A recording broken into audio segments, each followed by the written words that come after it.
En décadas recientes, la figura de Porfirio Díaz ha sido objeto de profundo escrutinio entre ciertos grupos académicos. Entre algunos, se le considera un modernizador, como lo fue Carlos Salinas de Gortari 100 años después, mientras que varios intelectuales del último tramo del siglo XX y del siglo que corre han intentado lavarle la cara al sátrapa que generó tal tensión social en México que se forzó a una revuelta armada. Producto de este escrutinio, se ha llegado a decir que Díaz no fue corrupto y que no repartió los grandes contratos nacionales a los extranjeros.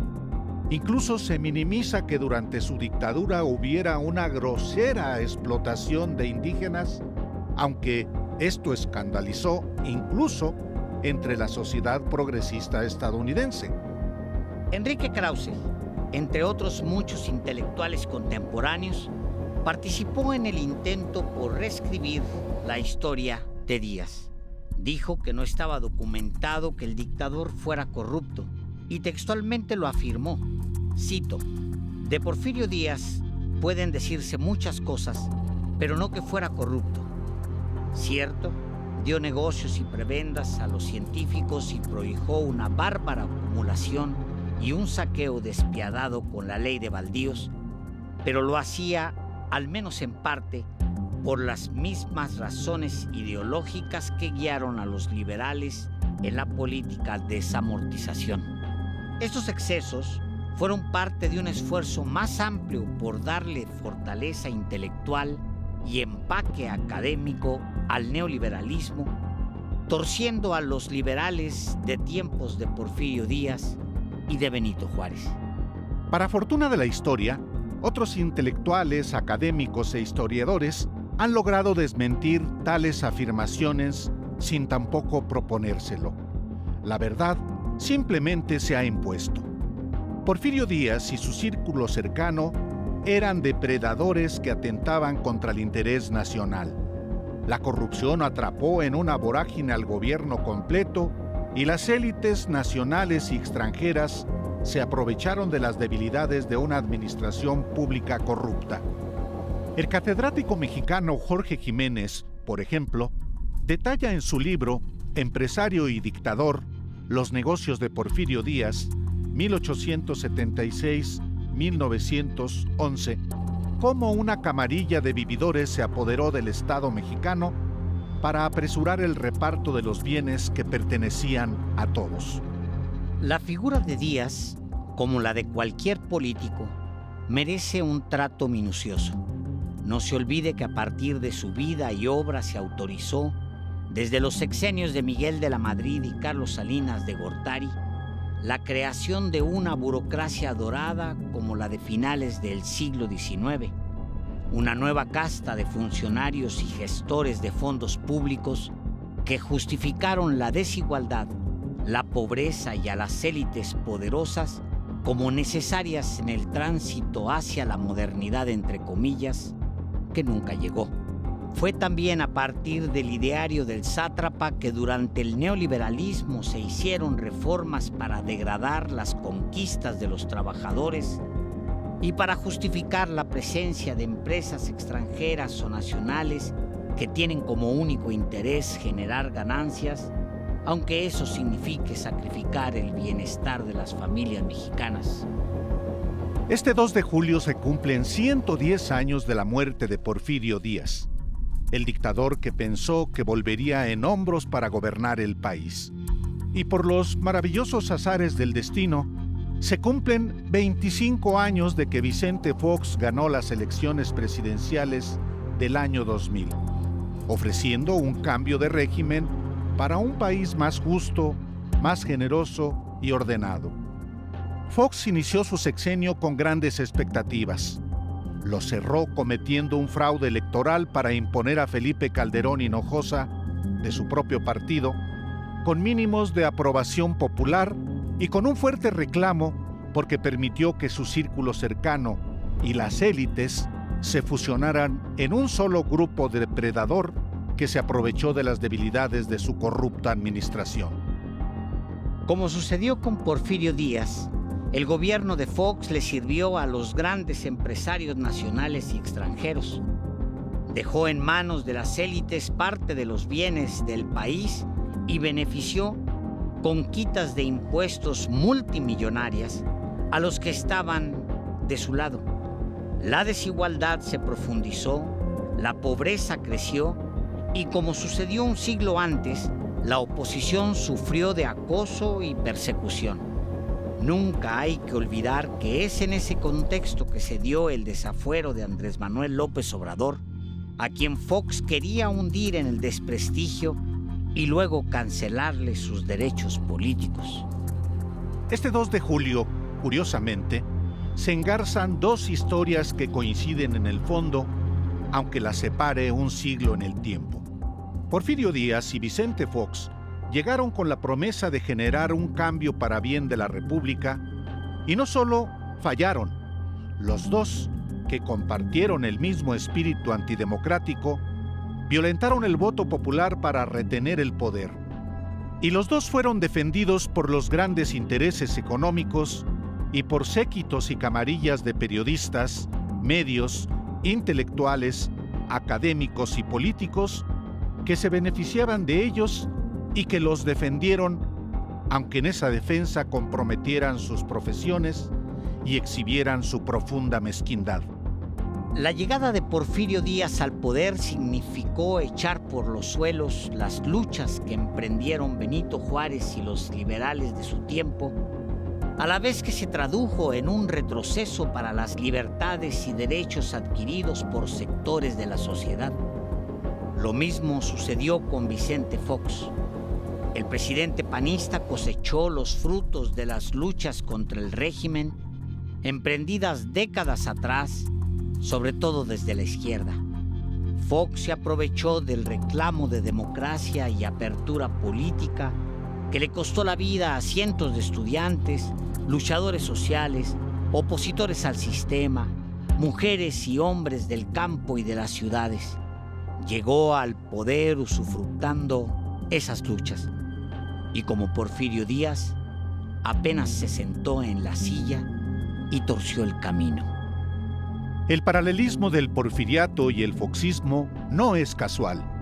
Detrás de ambos periodos están las mismas élites en distintos momentos. Detrás están los intereses antipopulares más mezquinos y el deseo insano de poder en unos cuantos que suele diluir la ilusión en las mayorías.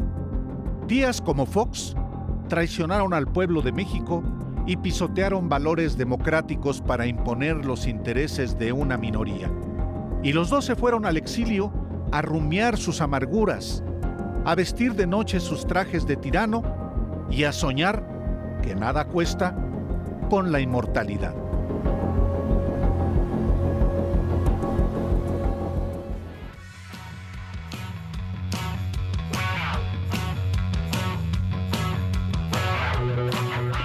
El periodismo, solemos decir en este espacio, también es memoria. Y pues qué coincidencia que se cumplen 100 años de la muerte del dictador y 25 años de la llegada de Vicente Fox al poder. Pues es coincidencia y también es destino, porque los dos gobiernos, el de Porfirio Díaz y el de Vicente Fox, pues se rindieron a los empresarios, se doblaron frente a las causas populares y terminaron por traicionar lo que habían ofrecido a la nación.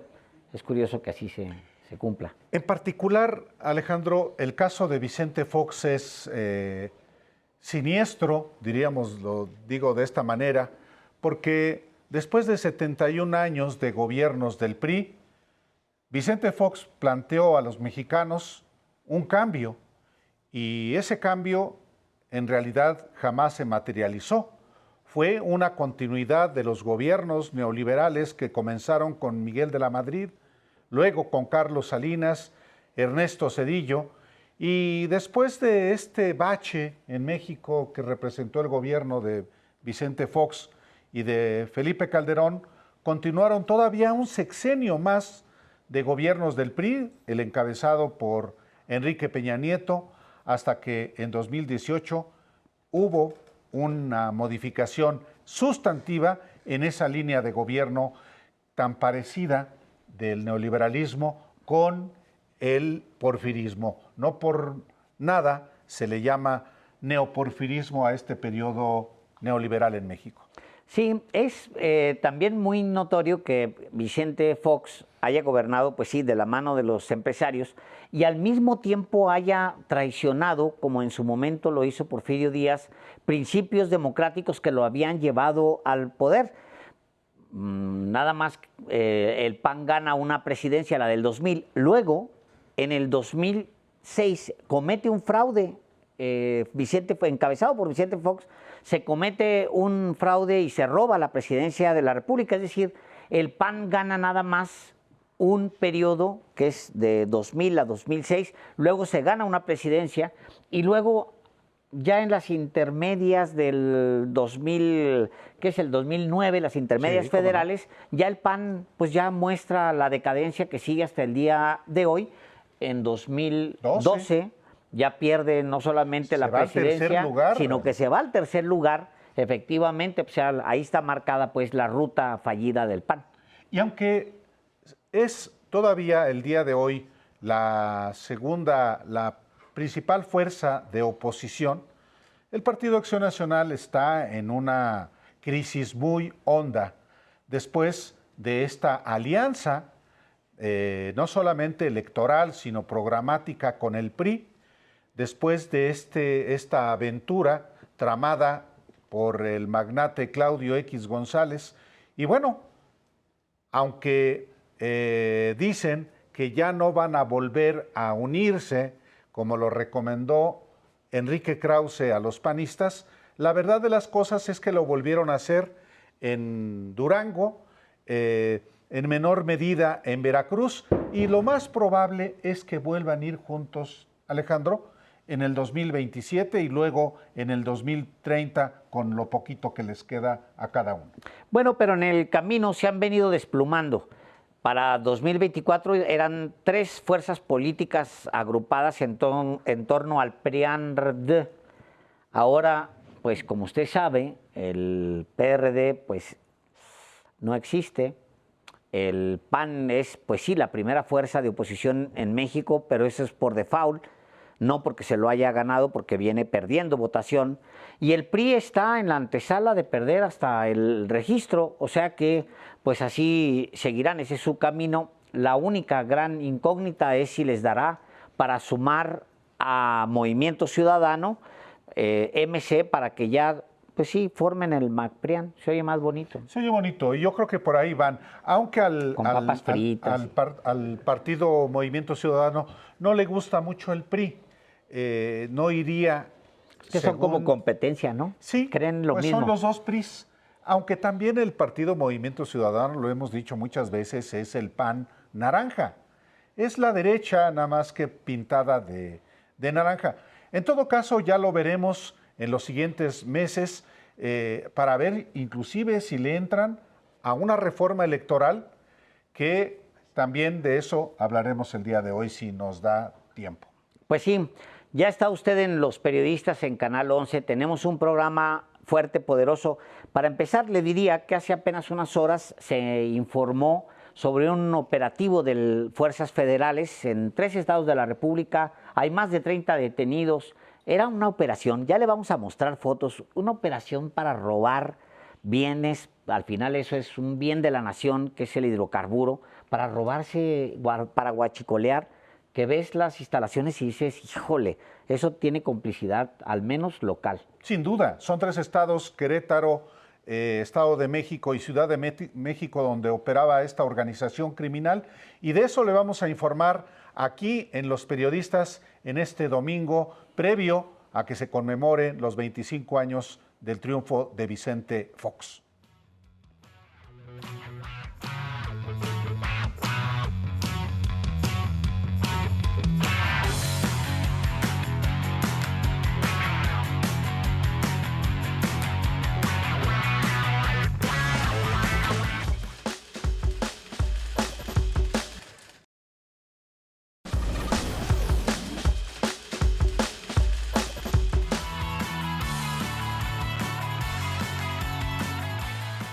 En el último año, quizá en el último año y medio, hemos visto o hemos presenciado en cámara lenta cómo se esfuma una de las más grandes fortunas de este país, una de las más grandes fortunas privadas, la de Ricardo Salinas Pliego.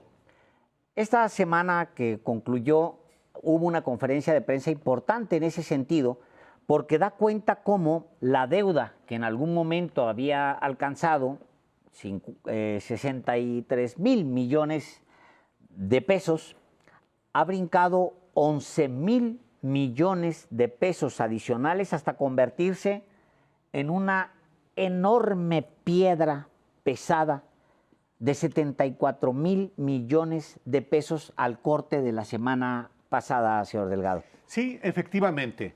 El viernes se informó en la conferencia de prensa de la presidenta Claudia Sheinbaum el monto que adeuda en impuestos, ojo, Ricardo Salinas Pliego, el presidente del Grupo Salinas.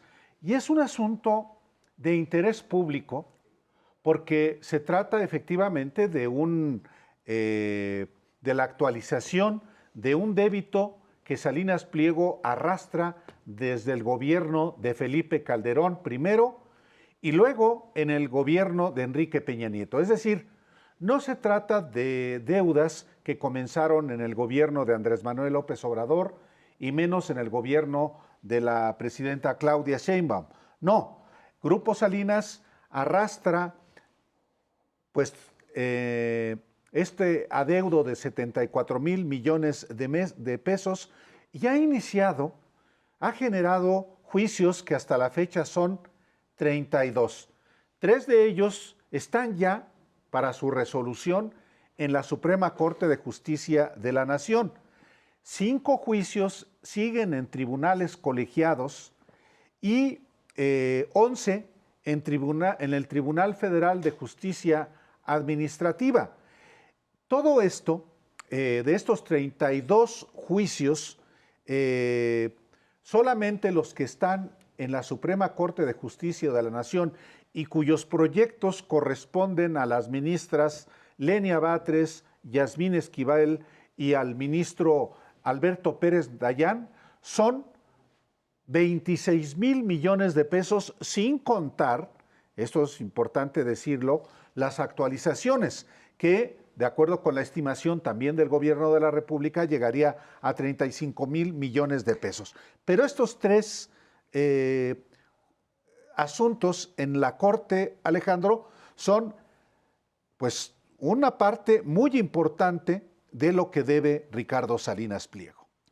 Bueno, pues son 32 juicios. De hecho, este litigio se ha mantenido, los distintos litigios que tiene Ricardo Salinas Pliego se han mantenido pues ya durante muchos años, y cuando llegan al presidente Andrés Manuel López Obrador, llegan así como litigios.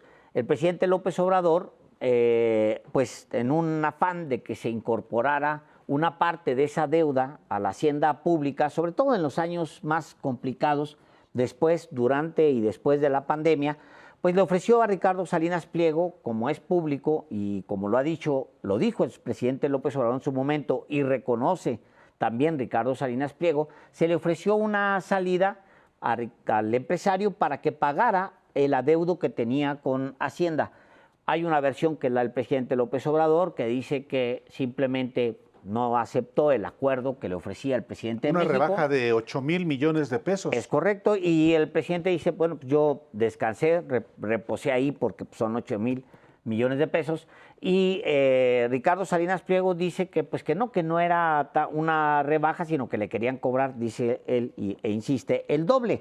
Bueno, justo la procuradora fiscal de la Federación dijo que este Grupo Salinas, ha incumplido con sus obligaciones fiscales, oiga usted, durante 16 años al menos. No ha pagado con el apoyo que recibe actualmente, dijo, de la Suprema Corte de Justicia de la Nación. La procuradora fiscal lo dijo así este viernes: tenemos que aceptarlo. Como vimos el año pasado en la Suprema Corte de Justicia de la Nación, estos asuntos, cuando fueron solicitados que se atrajeran, evidentemente contaron con el apoyo para retrasar su resolución. Es penoso, pero hasta ahí alcanza la fuerza de este corporativo. El año pasado mismo, de hecho en marzo, más específicamente el 24 de marzo, esta misma procuradora fiscal, Grisel Galeano García, estuvo en una conferencia de prensa en la que detalló la manera en cómo el grupo empresarial de Ricardo Salinas Pliego había logrado aplazar una y otra vez la resolución de estos asuntos para, evidentemente, retrasar el pago. Y ahora, una vez más, en la conferencia de prensa del viernes, la procuradora fiscal detalla cuál es precisamente los montos y los mecanismos de los que ha echado mano Ricardo Salinas Pliego para no pagar los 74,000 millones de pesos que debe. Escuchémosla. Es muy importante comentarles que este grupo empresarial tiene 32 juicios con más de 74,000 millones de pesos en litigio. Tenemos el desglose específico, tenemos 3 juicios en la Suprema Corte de Justicia, que solo en ellos tenemos contenidos más de 26,000 millones de pesos, 5 juicios delicados en tribunales colegiados de circuito con más de 20,000 millones de pesos y en el Tribunal Federal de Justicia Administrativa, que es la primera instancia antes de llegar a los tribunales colegiados, 11 juicios con 8,000 millones de pesos. Otras instancias ventilándose en el sistema de administración tributaria con 13 instancias o 13 juicios son 20,000 millones de pesos, que suman estos 74,000. Evidentemente podemos concluir que el modus operandi de este grupo empresarial, pues que debe de pagar impuestos como lo hacemos todos y todas, es solicitarle a la autoridad que le revise muy bien si es verdad que tiene que pagar o no ciertas cuestiones. De todas maneras incumple durante ese proceso de revisión, interpone absolutamente todos los recursos judiciales necesarios, uno tras otro, ante todas las instancias posibles. No era conocido el monto total del adeudo que tenía el empresario Ricardo Salinas Pliego y sus empresas ante el SAT. Este monto se manejaba, de hecho escribí en algún momento que eran 32,000 millones, algunos otros manejaban 42, 48,000 millones. Después, sin embargo, revela, y en particular el señor Delgado revela el 20 de marzo del 2024, que la deuda de las empresas de Ricardo Salinas Pliego superaba los 60,000 millones de pesos. Posteriormente, el señor Delgado le pregunta al presidente de la República si podía confirmar este dato y pues es entonces que el presidente López Obrador le ordena al SAT informar públicamente la cantidad precisa del adeudo de Ricardo Salinas Pliego, considerando actualizaciones, recargos y multas. Y este monto llega a los 63,000 millones de pesos. Es importante porque la información es de marzo del 2024, los 63,000 millones de pesos, lo cual implica, si el monto subió a 74,000 millones de pesos, es que las multas, recargos y actualizaciones del adeudo de Ricardo Salinas Pliego subió al ritmo de 11,000 millones de pesos, que es, Álvaro, una fortuna. Pues es un dineral, pero es consecuencia justamente de, por no pagar, evidentemente crece esta deuda. Y es muy importante ubicar, digamos que la cantidad. De hecho, cuando se sabía que Ricardo Salinas Pliego tenía un adeudo importante con el fisco por años, pero el tema se socializó realmente en 2023, Alejandro, sí, cuando un ministro de la Corte escondió durante casi un año la resolución de un solo asunto. Y es cuando el presidente López Obrador en aquel momento dice, bueno, ¿por qué la Corte no resuelve? Está favoreciendo a Ricardo Salinas Pliego. Para entonces había una negociación que finalmente no se concreta para que Salinas Pliego, por supuesto, pagara. Y es justamente a raíz de eso que, sin embargo, buscamos efectivamente en todos los juzgados cuáles eran los litigios y cuál el monto total de este adeudo. Es un asunto relevante porque otros grupos corporativos, particularmente en la pandemia, habían logrado pagar. Pagó FEMSA 10,000 millones de pesos, pagó Walmart, por ejemplo, pero Salinas Pliego no. Y es justamente cuando se llega en marzo del año pasado, con información oficial, a que son 63,000 millones de pesos. Pero un año después, 14,000 millones de pesos, Alejandro. Sí. A ver, es muy importante el dato, Álvaro, porque también permite, a su vez, entender el momento en el que se encuentra Ricardo Salinas Pliego. Perdónenme que esté viéndolo aquí en el celular, no es porque me esté mensajeando con... es que Estaba llamando licenciado porque, Echeverría. Exacto, es que... Para tirarte línea. Ahorita estábamos bromeando porque como se cayó un servidor que proporcionan internet a muchas partes, entonces estábamos bromeando con que los iba a hablar ahorita el licenciado... Echeverría. Moya Palencia. Sí, para darnos línea. Bueno, a ver, te doy este dato porque es muy importante lo siguiente, mira, cuando Ricardo Salinas Pliego recibe el ofrecimiento, Álvaro, de el presidente López Obrador, es 2023. Sí, 2023. Bueno, en 2023... la fortuna de Ricardo Salinas Pliego alcanza su más alto nivel histórico. Creo, porque no lo tengo aquí a la mano, pero por ahí sí me pueden soplar 2000. ¿Lo tienes? 14.9 millones de pesos. Ese es 2023. No, es 2022. Este es 2023, 2023. 2020. Bueno, de todas maneras, déjame decirte 10.9. En ese momento, Álvaro, aún ese 10 eran casi un 11. Aquí está, la máxima fortuna de Salinas Pliego es el 2024, que alcanza a 13,400 millones de dólares. O sea, Ricardo Salinas Pliego recibe el ofrecimiento del presidente Andrés Manuel López Obrador de actualizarse con una rebaja de 8,000 millones de pesos en el momento en el que Ricardo Salinas Pliego estaba en jauja. O sea, nunca antes en su historia había acumulado tanto valor de mercado, él y su propia familia, como en ese momento. En ese momento, Álvaro, le implicaba a él deshacerse de un pequeño paquete, ponle tú, de acciones que tuviera con Grupo Salinas. Una cosa menor. Le implicaba porque el valor de bolsa de Grupo Electra era muy alto.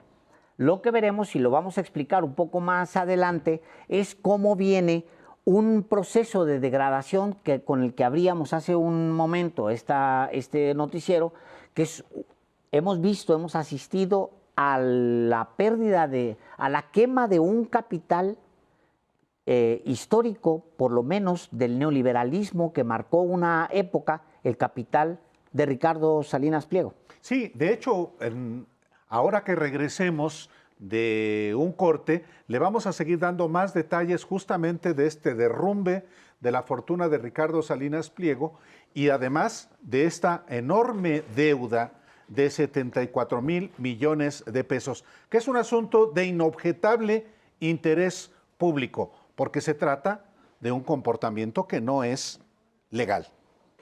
Volvemos después de una breve pausa.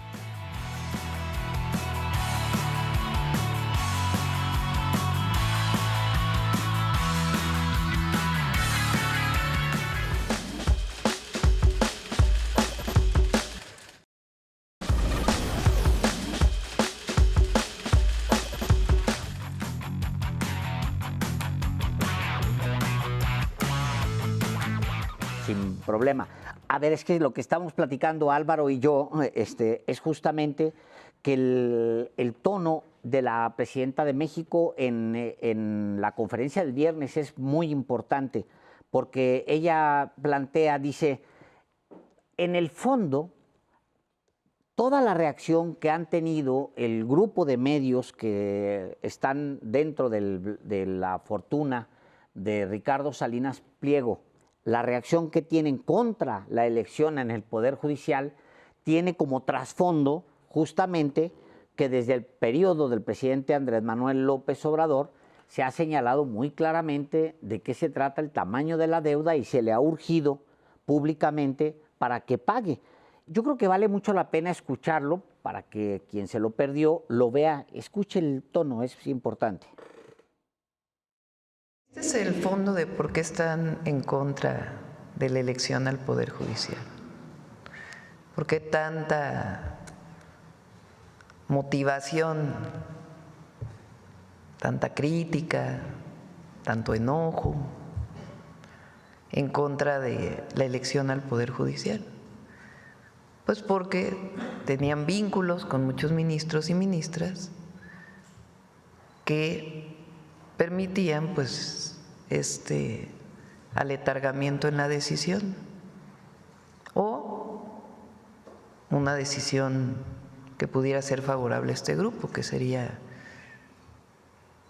ahora sí que la injusticia llevada a la máxima expresión. Inclusive, imagínense, no son juicios que vengan ni del gobierno del presidente López Obrador ni de nuestro gobierno, sino impuestos que no se han pagado desde hace 16 años y que prefirieron tener una cantidad de abogados y vínculos corruptos con jueces, con magistrados, con ministros, que les han evitado pagar impuestos.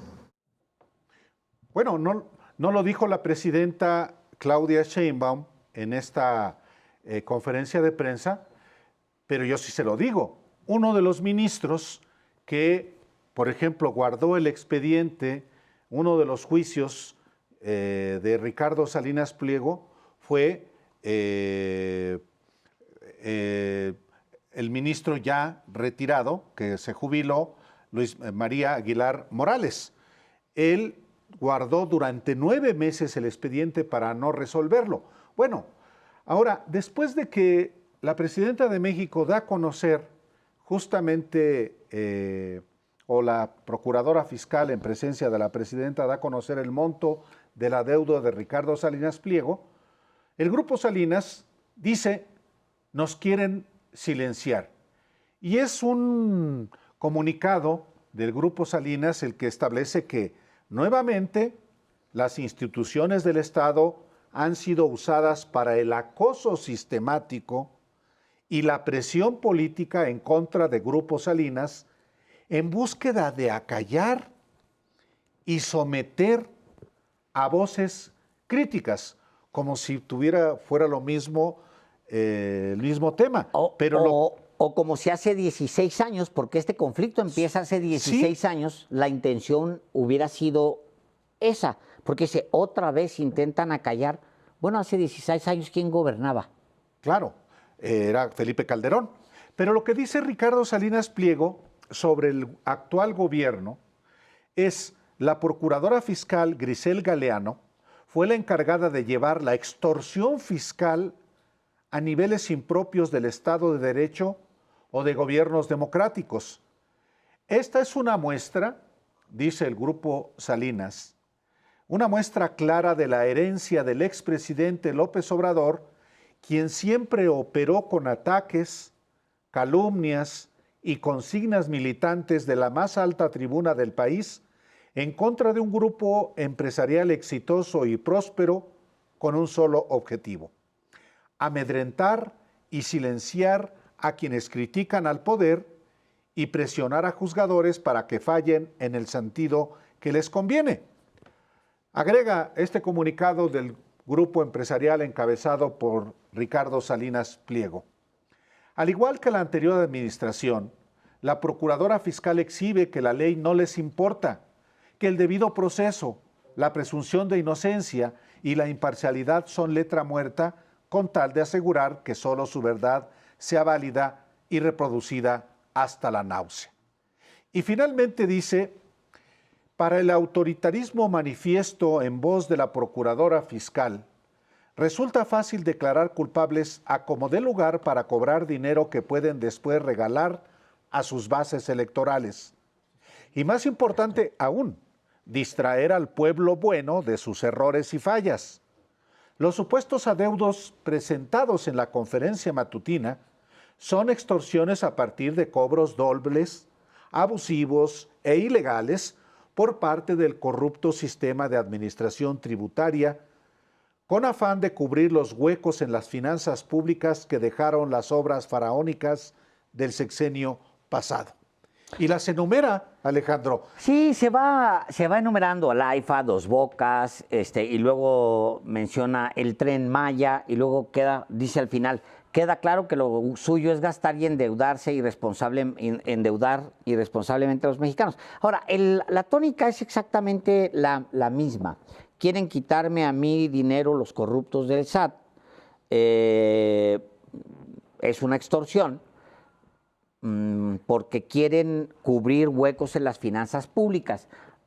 Ahora, se trata de una deuda al SAT que viene de hace 16 años. Lo demás son cargos y actualizaciones y demás, pues bueno, pues ha dejado de pagar, pero viene de hace 16 años. Entonces el argumento es que lo quieren acallar desde el Calderón. gobierno. No, desde Calderón y luego desde Peña y luego con el presidente, porque pues eso nos lo planteó Ricardo Salinas Pliego. De hecho, se le veía muy contento cuando llegó el presidente. Decía que era su amigo. Decía que era su amigo y demás, y luego de repente cambiaron las dinámicas. Ahora, hay momentos que son clave, Álvaro. Es el último sexenio del presidente López Obrador.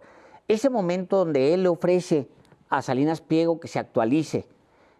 Incluso la parte donde el presidente le dice, yo asumo el costo político de que así suceda, de que pagues tú y se te haga una rebaja de 8,000 millones, él dice, bueno, yo la asumo, el presidente López Obrador, de que el costo político que tenga, pues, beneficiar con esta rebaja a un empresario.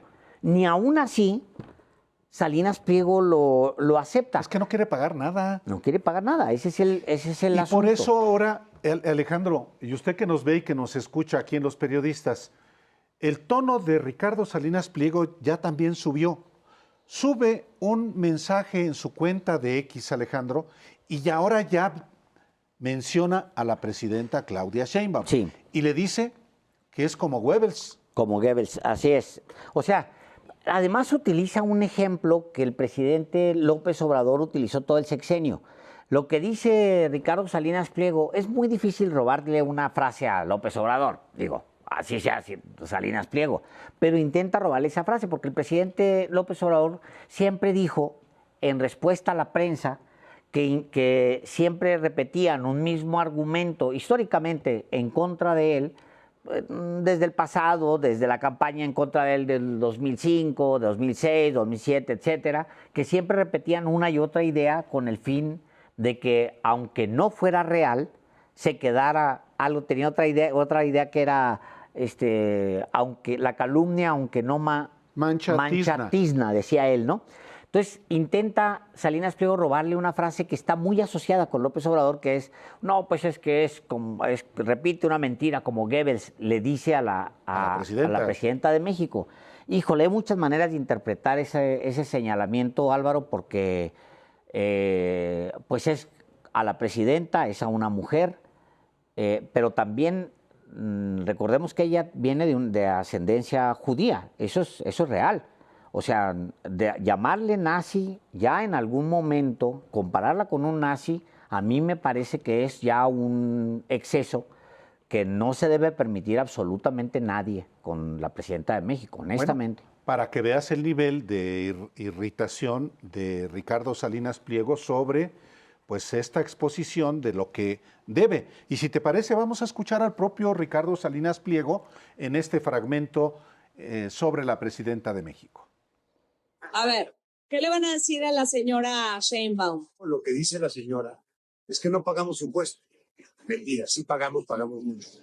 En este caso particular tenemos una disputa que data de hace muchos años.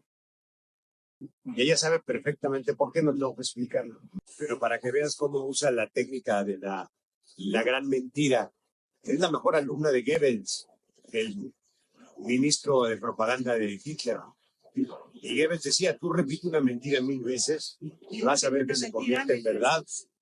Entonces, la señora está mintiendo 1000 veces, pero eso no lo hace verdad.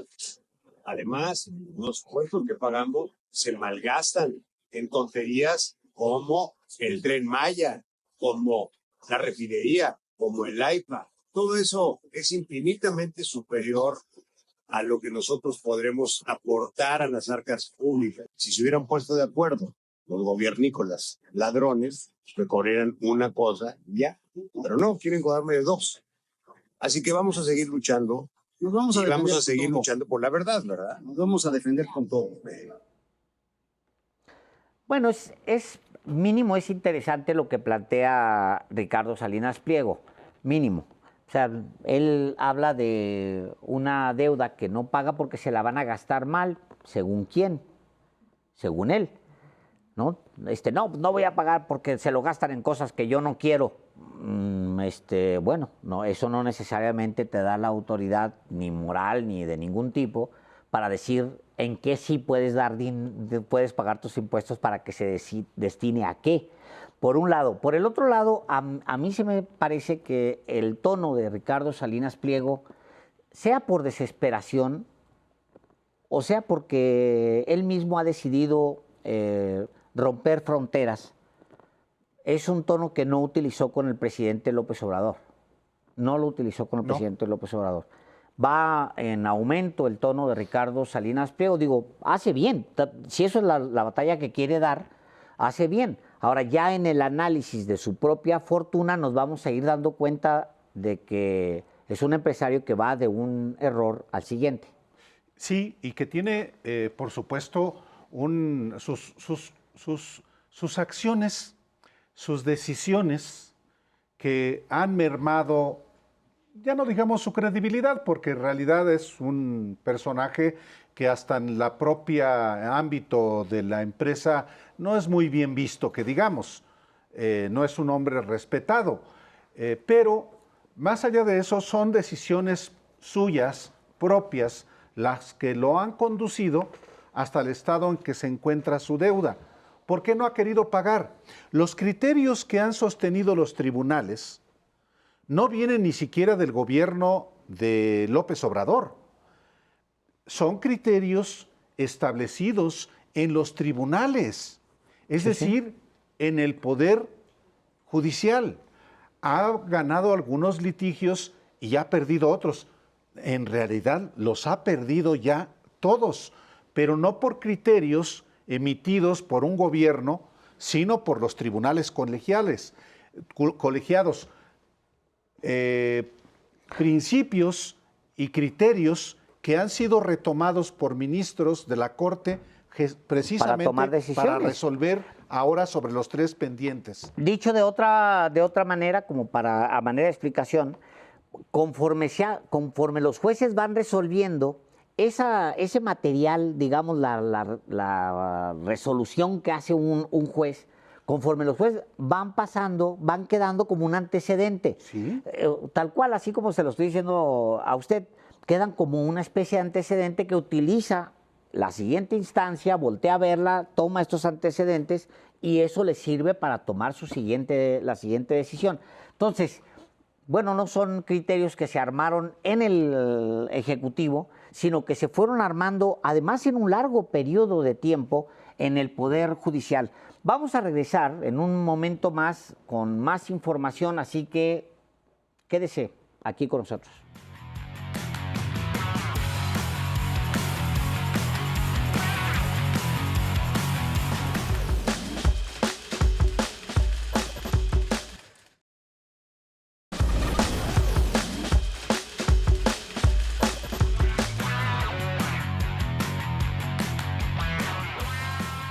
Ahora, el análisis, Álvaro, de la fortuna de Ricardo Salinas Pliego en los últimos años es muy interesante, porque efectivamente tiene un momento de jauja dentro del gobierno del presidente Andrés Manuel López Obrador.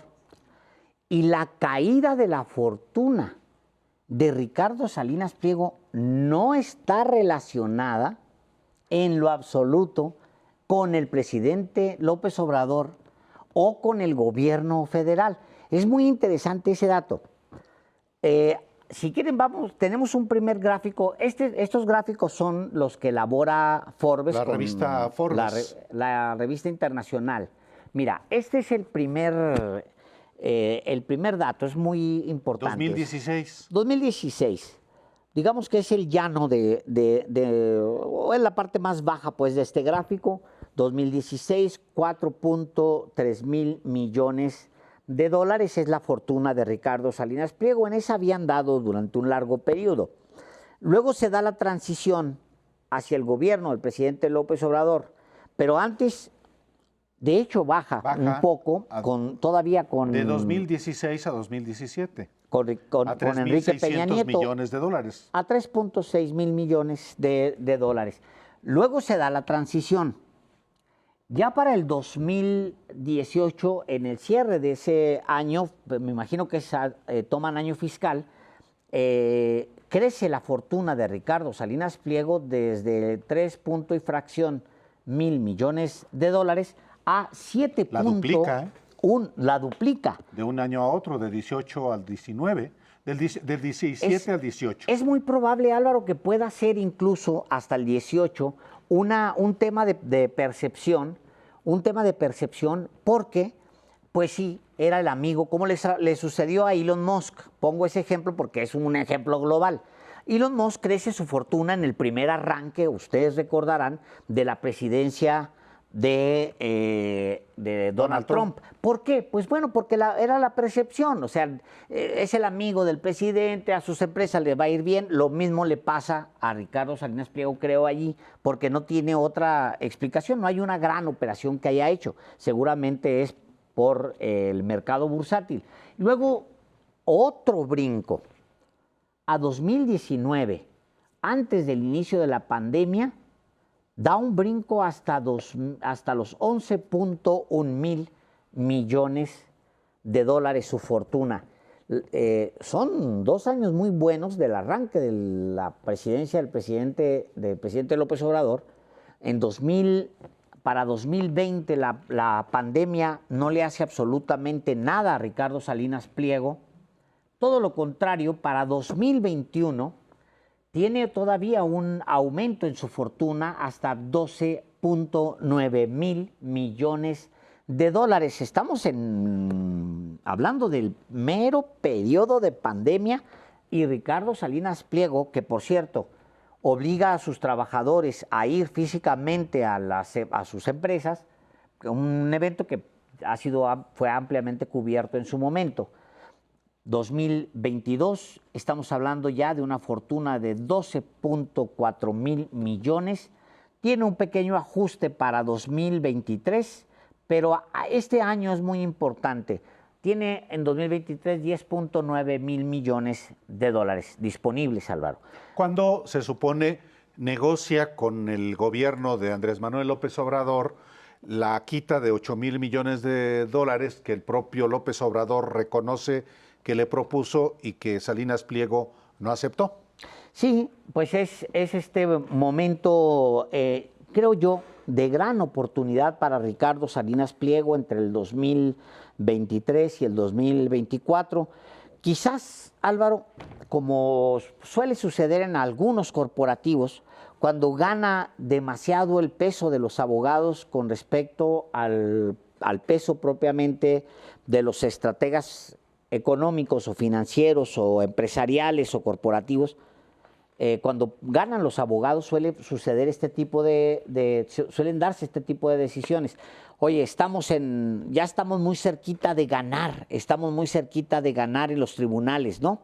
Traes una bola y entonces, pues a lo mejor eso lo lleva también la cercanía del fin del sexenio del presidente López Obrador pudo haber influenciado o influido en Ricardo Salinas Pliego que tomara la decisión de no aceptar el acuerdo que le ofrecía el presidente López Obrador. No lo sabremos porque él tiene su propia versión y él toma la decisión con base a que, bueno, pues ya la historia se encargará de contarse por sí misma.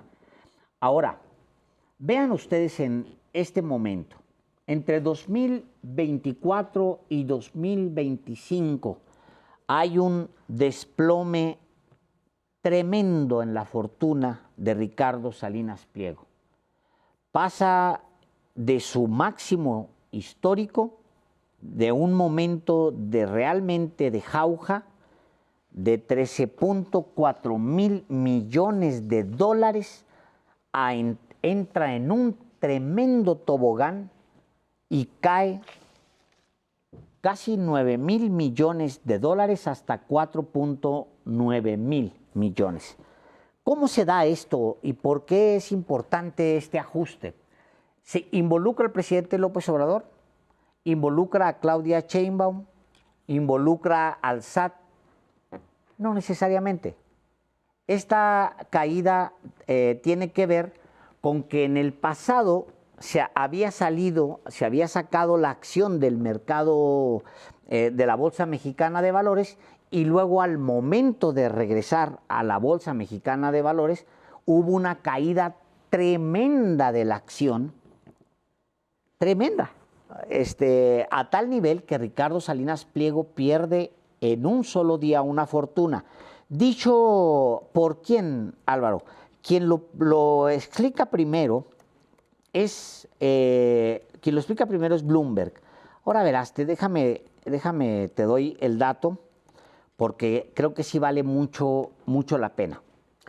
El desplome de Grupo Electra, las acciones caen 71% en diciembre del 2024, cuando se da este regreso a la Bolsa Mexicana de Valores, lo calcula la agencia Bloomberg. Dice que la fortuna de Ricardo Salinas Pliego, la fortuna personal de Ricardo Salinas Pliego, pasa de 7.600 millones de dólares, la de él, a 2.900 millones de dólares. O sea, es un desplome tremendo que obviamente tiene un reflejo en el mismo grupo empresarial. Entonces es una caída tremenda. ¿Tiene que ver con el SAT?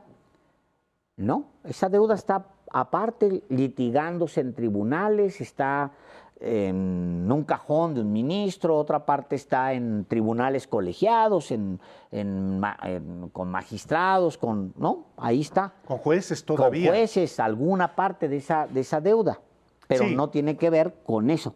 Sí, efectivamente, es todavía a Ricardo Salinas Pliego, a sus empresas que mantienen esos litigios, pues le quedan instancias. Solamente hay 3 casos que va a resolver, que ya están en la Suprema Corte de Justicia de la Nación y que puede resolver el actual Pleno, que le quedan 2 meses. Puede resolver o puede no resolver. Y si no resuelves, le tocará a la siguiente Suprema Corte de Justicia de la Nación. Ahora, va a obligarlo, va a negarle el amparo, porque es finalmente la última instancia, hasta donde se ha hecho público los 3 proyectos de las ministras Lenia Batres, Yasmín Esquivel y Alberto Pérez Dayán, son para no darles el amparo. Pero eso no es decisión solamente de ellos, es una decisión que corresponde al Pleno de la Suprema Corte, que eventualmente puede contravenir, puede contradecir, más exactamente, puede contradecir el proyecto que se presenta y decir, no señor, se le da el amparo al ciudadano Ricardo Salinas Pliego o a las empresas que litigan ante la Corte y ya no tendrá que pagar. Ese es el asunto. Esa es una posibilidad, sí es una posibilidad real, porque finalmente se trata de la máxima instancia y es un tribunal, es un órgano colegiado, el máximo tribunal, y en una de esas efectivamente dice la mayoría de los ministros que se le dé el amparo a Ricardo Salinas Pliego y por tanto, por lo menos esos 3 juicios los va a ganar. Faltan otros, Alejandro. Sí, ahora, aquí hay un tema. Mira, durante 16 años Ricardo Salinas Pliego y su equipo, pues, de abogados han decidido enfrentar al SAT de Felipe Calderón, de Enrique Peña Nieto, después del presidente López Obrador y después, ahora, de la presidenta Sheinbaum. Él ha decidido, esa es su estrategia, enfrentar a estos SATs. Son, de hecho, de 3 partidos políticos distintos y 3 presidentes, 3 presidentes y una presidenta. 2 vienen de un mismo partido, los otros 2 vienen de partidos distintos. Él ha decidido enfrentarlo en tribunales. Eso ha llevado a 16 años de litigio, Álvaro.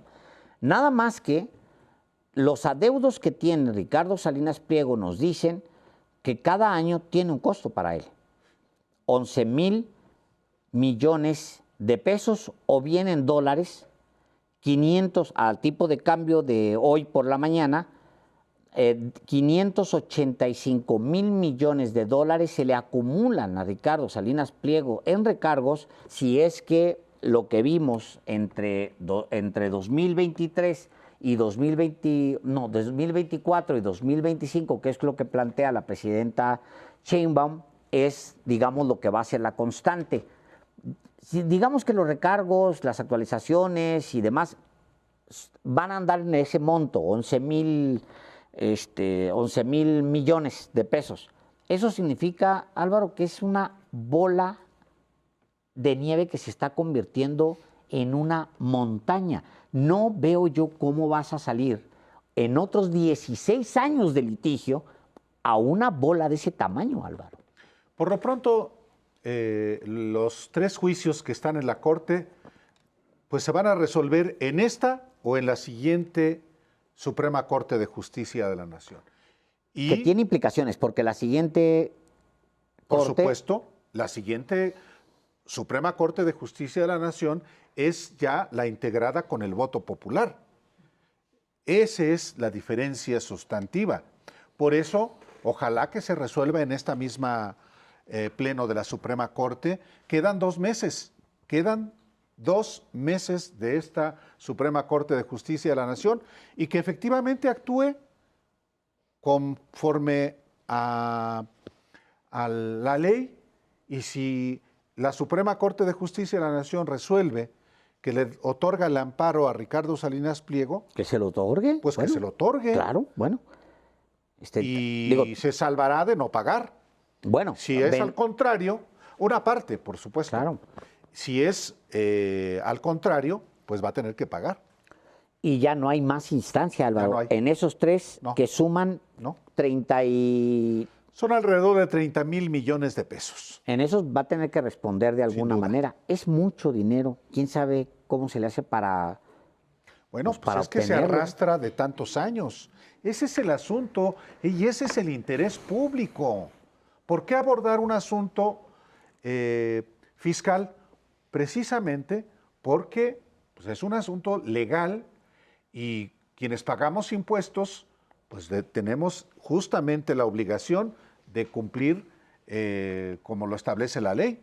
Sí, y si no, pues hay consecuencias. Sí, y además, pues es la misma presidenta de México la que decide este viernes llevarlo, porque dice, pues bueno, aquí está, es esto, la transparenta los números, se los muestra a la nación, y también, pues bueno, se vale que el empresario tenga su propia respuesta.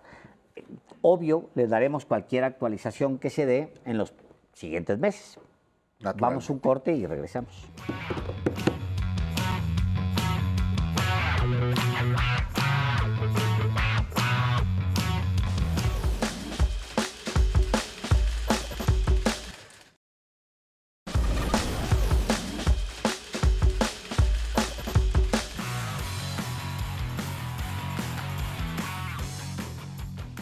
Ya estamos de regreso aquí en Los Periodistas y pues de esta suerte que tienen los reporteros, siempre tenemos mucha suerte. El día de hoy le platicábamos a usted que hubo un mega operativo, fuerzas federales detuvieron a más de 30 individuos, entre ellos los líderes de esta célula que se dedicaba específicamente, bueno, entre otras actividades, tenía muchas actividades, a robar combustible. Y nos da gusto recibir aquí en este espacio a Omar García Harfuch, secretario de Seguridad Federal. Muchas gracias por estar aquí. Gracias por la invitación. Gracias. Al contrario, secretario, pues sí, suerte de reportero, porque efectivamente habíamos platicado de hacer una entrevista el día de hoy, y es el día en que se da a conocer el desmantelamiento de esta red criminal que opera en el Estado de México, la Ciudad de México, Querétaro. A mí me llamó la atención los municipios de estas tres entidades donde corren los ductos de Pemex. Así es. Y esos eran los que lo ordeñaban, ductos de Pemex, para comercializar la gasolina. Sí, comercializaban gasolina y gas LP. Y gas LP. Con un robo muy importante a Pemex, ¿no? Que afecta a nuestro país pues, tremendamente. Pero, a ver, ¿cuál era esta red de criminal? Esta organización criminal, esta investigación inició en enero. Teníamos 6 meses trabajando ya con esta investigación. La Fiscalía General de la República obtuvo 7 órdenes de aprehensión, de las cuales se cumplimentaron 6 de los 7, incluyendo los principales líderes. Se aseguraron a 32 personas, son 32 personas detenidas, 36 armas de fuego, 48 vehículos de lujo, blindadas, etcétera. Son 21 tractocamiones, 19 remolques, 14 contenedores y autotanques, 8 pipas, y lo más importante es justo lo que comentas de los ductos, porque se cancelaron y se clausuraron 2 tomas clandestinas que estaban de manera directa. También en esta operación se cancelaron, se aseguraron propiedades. La Fiscalía General de la República obtuvo 12 órdenes de cateo. Y pues en una operación del Gabinete de Seguridad, que es precisamente el cuarto eje que ha hablado la presidenta Claudia Sheinbaum desde campaña, que el cuarto eje es la coordinación, que esto es producto de la coordinación entre las instituciones del Gabinete de Seguridad. O sea, no es la Secretaría actuando o FGR, somos todos, Secretaría de Defensa Nacional, Marina, Secretaría de Seguridad, Información del Centro Nacional de Inteligencia, muy, muy valiosa información que proveyó, y la Fiscalía, obviamente. Hay un trabajo intenso de inteligencia en los 3 estados en los que se operó, porque pues sí, andaban buscando ya a Sirio Sergio y a N y a Luis Miguel N. Los andaban buscando porque tenían ya órdenes de aprehensión por delincuencia organizada. Sí. Pero van por todo el grupo, por todo el... Sí, las órdenes de aprehensión eran 7 órdenes, pero son 32 detenidos y vamos a continuar con detenciones y aseguramientos. También omití, pero en este operativo se aseguraron también 16 millones de pesos en efectivo. En continuidad, lo importante de esto de compartir información entre el Gabinete de Seguridad es que no quede en una sola acción, ¿no? Porque si solo queda en este operativo y ya no se continúa, pues solo queda en una acción y los alcances van a ser muy limitados. En marzo, no sé si recuerdan, aseguramos junto con la Secretaría de Marina un buque que también tenía pues una cantidad sumamente importante de combustible. En seguimiento a eso, al aseguramiento del buque que se hizo en marzo, el domingo se hizo una operación en Coahuila. Ayer se hizo una operación en Coahuila. En Saltillo. En Saltillo, sí. Y se aseguraron 2 millones más de litros de hidrocarburo, otras 11 personas detenidas. Es decir, lo importante es que en las investigaciones que hayan y los aseguramientos tengan una continuidad y no solo quede en la acción.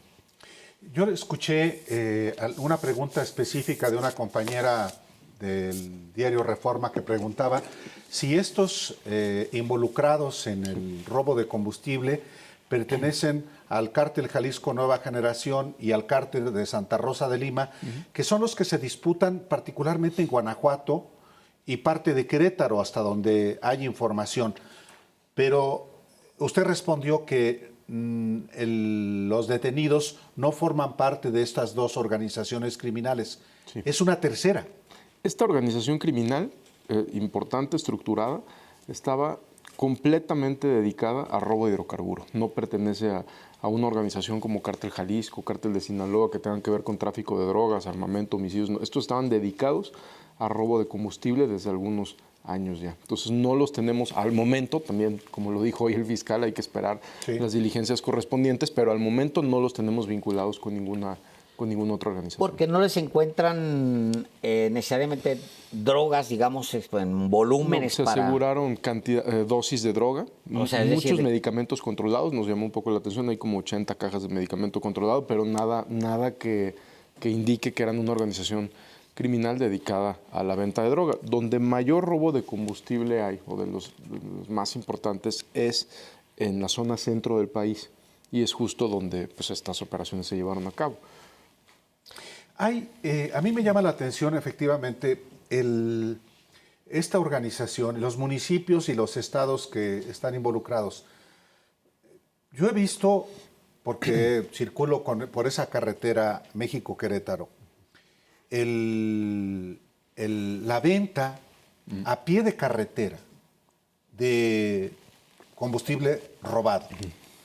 Pero están involucrados también, más allá de vendedores a pie de carretera que se han ido desmantelando, están involucrados también gasolinerías establecidas que adquieren el combustible robado y lo venden a los clientes que van a esa gasolinería o gasolinerías. Sí hemos detectado algunas gasolineras, se está trabajando también con Profeco. También de estos lugares donde venden gasolina a pie de carretera, que se les llaman cachimbas comúnmente, han estado operando la Guardia Nacional para quitar. Ha habido ya detenidos, ha habido aseguramientos. Sin embargo, la operación grande pues es la que usted comenta, o sea, lo que se vende en las gasolineras, y que las gasolineras, algunas, no todas obviamente, y que las gasolineras vendan o se presen a vender combustible robado. También en esto es parte de estas investigaciones. Perdón, voy a interrumpirte, Alejandro. Hay, como en su momento, hace exactamente 6 años, se identificaron empresas transportistas, particularmente en Guanajuato, que compraban a los guachicoleros combustible para abastecer su red de transporte. Se ha detectado en estas investigaciones recientes, no digo que sea en este mismo operativo, sino en otras, que haya también involucradas empresas transportistas que obviamente lo hacen para ganar más dinero. Sí, en este caso, que se aseguraron de los 21 tractocamiones y había vehículos de transporte que tenían, la caja como las tienen comúnmente, pero adentro traía un autotanque oculto.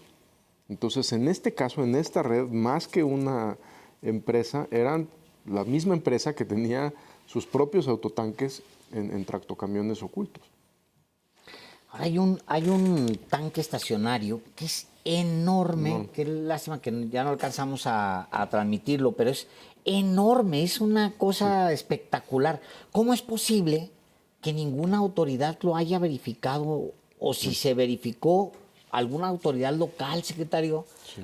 Ese autotanque, pusimos precisamente la foto donde, si usted ve, pusimos el tanque y un compañero de la ahí de pie, para que la gente pueda dimensionar el tamaño del tanque que es.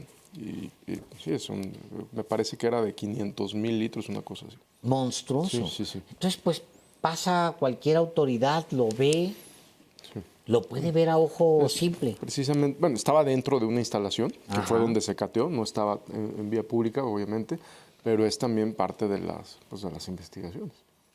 ¿De qué tamaño es todavía el fenómeno del robo de combustible? Que es una parte, la otra parte es el huachicol fiscal. ¿De qué tamaño es todavía este fenómeno? Que lo combatió López Obrador desde enero del 2019, pero es un fenómeno que le tocó inclusive al propio Alejandro Gertz Manero cuando fue secretario de Seguridad del gobierno de Vicente Fox.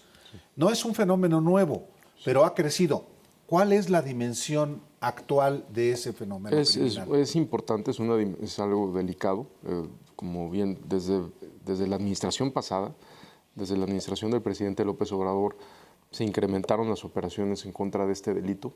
En este sexenio en esta administración de la presidenta Claudia Sheinbaum, pues obviamente hemos incrementado las operaciones y pues hemos asegurado en los últimos 3 meses, hemos hecho lo de Coatzacoalcos, Veracruz, como gabinete de seguridad. Coahuila, la zona centro del país. En Tabasco ha habido aseguramientos importantes de redes importantes de almacenamiento, bodegas que aparte son sumamente peligrosas para la población. No tienen un esquema de seguridad adecuado, más bien no adecuado, no hay un sistema de seguridad. Entonces, también con estos aseguramientos pues evitan tragedias futuras. Pero sí es un fenómeno grande, delicado y que estamos trabajando todo el gabinete de seguridad para disminuir eso. Cuando se asegura este buque en Tampico, ¿no? El de Tampico. Marzo. Son 10 millones de litros de hidrocarburo. Es saqueo a nivel industrial.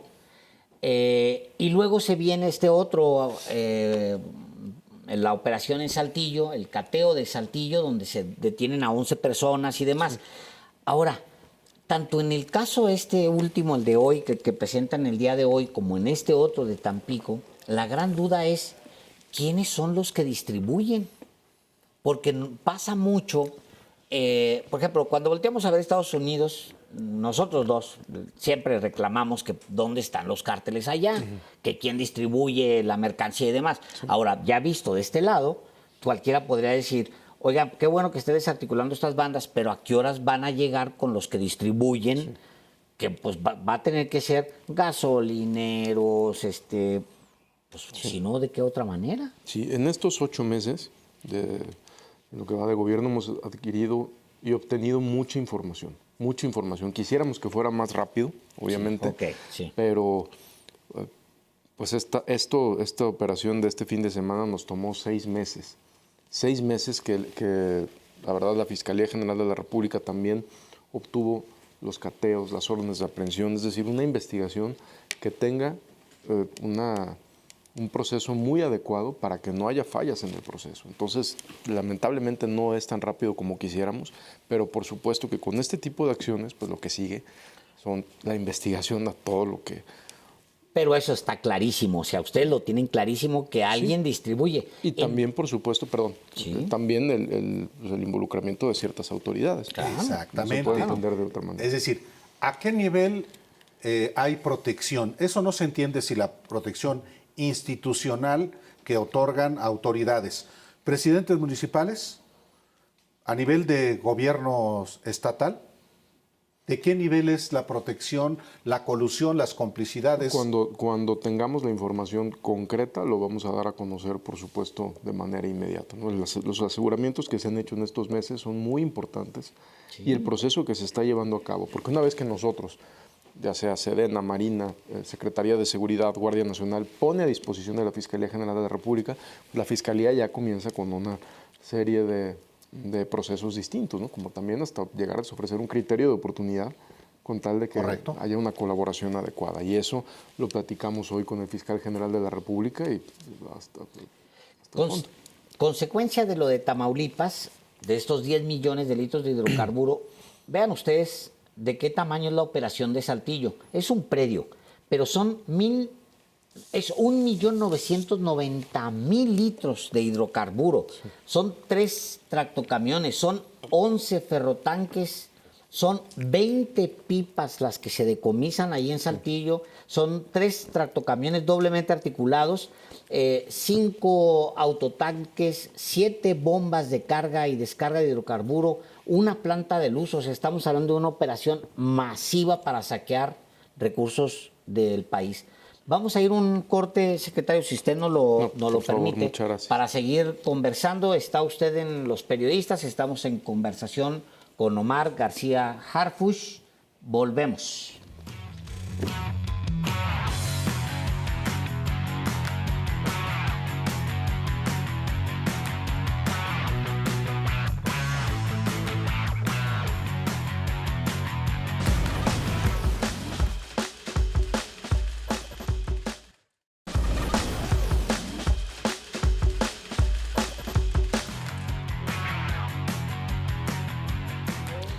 Estamos de regreso aquí en Los Periodistas en Canal 11 y tenemos con nosotros a Omar García Harfuch, él es el secretario de Seguridad Federal, como usted lo sabe.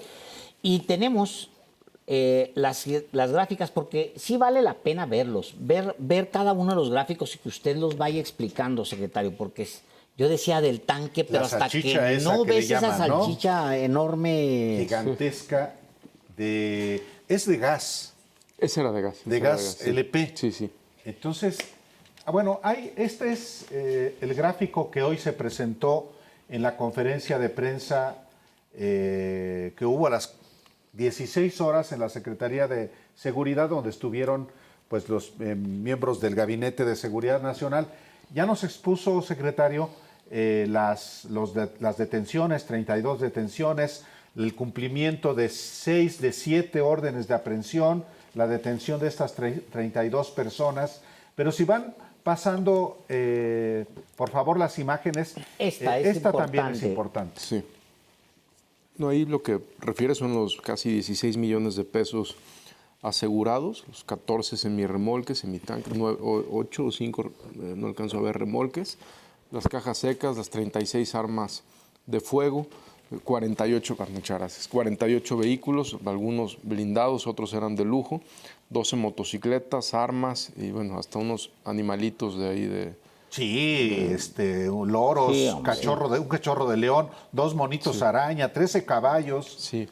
Después viene los 2 principales, que era Ciro Sergio N., que cuentan con orden de aprehensión vigente por delincuencia organizada. Él era el líder de la organización, y Luis Miguel N. también. Y esta es a la que usted se refiere en la zona de operación, cómo se ve pues por aquí va el ducto, ¿no? Son 12 cateos que siguiente. Estas son los ruta, 12 domicilios y esta es precisamente la ruta, donde se ve el punto de hasta arriba hacia hasta abajo, por ahí pasa el ducto. Pueden seguirle pasando para ver, son los animales asegurados. Es correcto. Sí, son los animales y ahí también operadores logísticos y financieros, ellos son los que traían toda la operación. Y ahí hay una fotografía interesante de cómo, creo que es la siguiente, por favor, donde se ve, ahí está el tanque oculto adentro de una caja. Sí, ahí se ve. Es decir, entonces en la carretera pues se veía un tráiler con una caja normal, pero en realidad adentro traía un cilindro tanque. El dinero asegurado. 16 millones de pesos, sí, y pues una cantidad de vehículos considerable. Pase, por favor, a la siguiente, porque esos son los vehículos para transportar el combustible robado. Nada más. Gas pero es el de abajo, de la extrema, hasta abajo, hay una siguiente imagen donde se alcanza a ver este tamaño. Sí. Es impresionante el tanque de almacenamiento de gas. ¿Qué te lleva? Esto es un robo a México, ¿no? Sí. O sea, ¿qué te lleva a tomar la decisión de, pongan un tanque de este tamaño? ¿Qué te lleva? ¿La impunidad? Sí. La primera instrucción que recibimos de la presidenta Claudia Sheinbaum poco antes de entrar a su gobierno fue que ella quería combatir la impunidad a como ir al lugar. Y obviamente no es de la noche a la mañana, pero esta coordinación entre las instituciones del Gabinete de Seguridad pues permite que la impunidad vaya disminuyendo. ¿Por qué? Porque si cada quien trabaja por su lado, si Sedena está por su lado, Marina, Secretaría de Seguridad, pues nuestros resultados serían mucho más limitados. Incluyendo con la Fiscalía General de la República, que es a la final de cuentas la que va a judicializar los casos. Y aunque la Fiscalía General de la República es autónoma, tenemos que de verdad reconocer y agradecer todo el apoyo que ha dado el doctor Alejandro Gertz Manero para la realización de todas estas operaciones. Ha sido un constante apoyo. Y las instituciones de seguridad pues trabajan bajo la dirección de una persona que es la Presidenta de la República, porque ella es la que dirige todos los días el Gabinete de Seguridad, todos los días, y eso pues, permite que podamos trabajar todos en coordinación. Tenemos una líder que es quien dirige las instituciones. Y obviamente una parte muy importante que aquí no estamos mencionando, pero es el primer eje de los 4 ejes de la presidenta, que es pues, atención a las causas, que ahí principalmente lo lleva la secretaria de Gobernación, la secretaria Rosa Isela, obviamente Ariadna, de la secretaria de Bienestar y otras áreas muy importantes, que son igual de importantes que la consolidación de la Guardia Nacional, el fortalecimiento de inteligencia e investigación, la coordinación, que también en la coordinación no solo es entre el Gabinete de Seguridad, cada vez estamos trabajando más con gobiernos estatales y cada vez estamos haciendo operaciones en conjunto. También agradecer a las autoridades del Estado de México, de Querétaro, de Coahuila, que nos ayudaron también para resguardar posteriormente de estas acciones. En el caso de Saltillo, me llama mucho la atención el uso de carros tanque, estos carros de ferrocarril, Sí. carros tanque. No es la única ocasión en que se han decomisado este tipo de carros tanque, pero eso involucra a transnacionales incluso, que cruzan de un lado a otro de la frontera, que pasan por una aduana, que tienen, o sea, sí estamos hablando de una operación a un nivel, siguiente nivel. Sí. Sí, Sí, ¿no? sí, por supuesto. Esto se le conoce como espuelas, a estos patios espuelas. que son lo que da, bueno, son tan grandes para que alcancen a dar la vuelta a toda la cantidad de A ver, en camiones el que hay. siguiente gráfico, porque ahí se alcanza a ver, si le dan así, ese, Sí, exactamente también esas son las espuelas. Son muy grandes, son muy grandes y esto pues obviamente, también aquí Pemex, hay que recalcar, nos aportó mucha información también. Hemos estado trabajando de manera coordinada con ciertas áreas, por supuesto, y ha habido también una buena coordinación. Inmediatamente se dio parte de esto y están trabajando hasta ahorita. Secretario, ¿sabe usted, como secretario de Seguridad, aunque se trata de una instancia de Pemex, si sigue existiendo ese monitoreo desde la torre de Pemex sobre los ductos? ¿Sigue existiendo? Sí. ¿Sigue operando? ¿Es útil o también sigue instalada ahí la complicidad? Tengo entendido que han metido mejoras importantes. Salvaguarda se está fortaleciendo. Hay una persona, un titular que es un general del Ejército, se está fortaleciendo. Ha habido muchos cambios también. Con la Secretaria de Energía, con la Secretaria Luz Helena, tenemos reuniones constantes donde también para obtención de información nos pasan muchas cosas muy importantes también, pero hay cosas que toman tiempo, definitivamente. Bueno, cuando se robaba combustible desde Pemex en el gobierno de Peña también estaba un general. Por cierto, un general que está prófugo. En Canadá, ¿no? En ¿Dónde Canadá. está? Sí. Pero Bravo. sí se ha fortalecido esa área porque Pemex se supone que tiene un monitoreo permanente de los ductos. Sí, eso depende de Pemex, no tenemos nosotros, digamos, injerencia directa en eso, sí. Pero lo que sí le puedo asegurar es que la coordinación con las áreas de inteligencia, de seguridad, mejor dicho, de seguridad y logística de Pemex, se ha estrechado muchísimo más. ¿Cómo se hace una operación de ese tamaño? O sea, hacen una sala de, como salen las películas, con monitores, con agentes. No, la verdad que ¿Cómo se hace todo la eso? gente, las personas, los investigadores, la gente que está en campo son personas muy profesionales, muy entregadas. Se hacen distintos equipos de trabajo porque aquí fueron 12 operaciones simultáneas. La primera, me refiero a la de Estado de México, Al Querétaro. mismo tiempo Al llegan mismo tiempo, sí. agentes a cada una Al de las mismo tiempo propiedades para que no se den fueron- pitazos. Sí, fueron los 12 domicilios al mismo tiempo. Digo, al mismo tiempo variación de cuestión de sí, sí, minutos, pero al mismo tiempo, y eso fueron, pues se establecen 12 equipos y con un gran apoyo de Fuerzas Armadas, ¿no? Participaron 400 personas, solo de la Secretaría de Marina fueron 400 de operaciones especiales que tuvimos un gran apoyo por parte de 400. Sí, en los 12 domicilios. Es decir, en campo. Sí. Solo de CEMAR, más todas las instituciones de seguridad que hay, Secretaría de Seguridad, Sedena, Fiscalía General de la República, etc.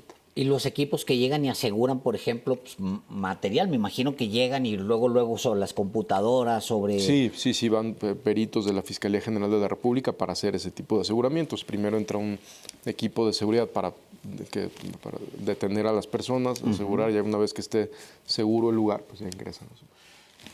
Tenemos la oportunidad hoy de hablar, además de este operativo, en realidad son 4 estados, uno en Coahuila y los otros que están directamente vinculados, Ciudad de México, Estado de México y Querétaro. Pero también tenemos la oportunidad de preguntarle sobre la aprobación de 2 leyes ya en el Congreso que fortalecen la investigación de la Secretaría de Seguridad Ciudadana, que se ha dado en llamar también por las nuevas facultades que tendrá la Secretaría, que es la ley Harfuch, y le dicen hasta la ley espía, Sí. porque le da atribuciones mayores de investigación, de obtención de información. Es una ley espía para espiar a los mexicanos. De ninguna manera. Si ojalá las personas puedan leer la ley para que se den cuenta que no hay una sola o la más mínima cosa que viole la privacidad de un ciudadano. Primero, si eso ocurriera, la propia presidenta nos inicia una carpeta de investigación a nosotros. Eso no sería imposible. Y por una razón, nosotros no tenemos acceso a ningún teléfono o a ninguna intervención telefónica sin autorización de un juez, y eso no es por medio de la Secretaría, es a través de la Fiscalía General de la República o a través de las fiscalías de los estados bajo la autorización de un juez. O sea, es bajo la conducción del Ministerio Público y todo autorizado por un juez. Vamos a ir a un corte rápidamente, pero retomamos ahí exactamente, Sí. porque sí vale la pena explicarlo. Sí, sí, Volvemos. sí.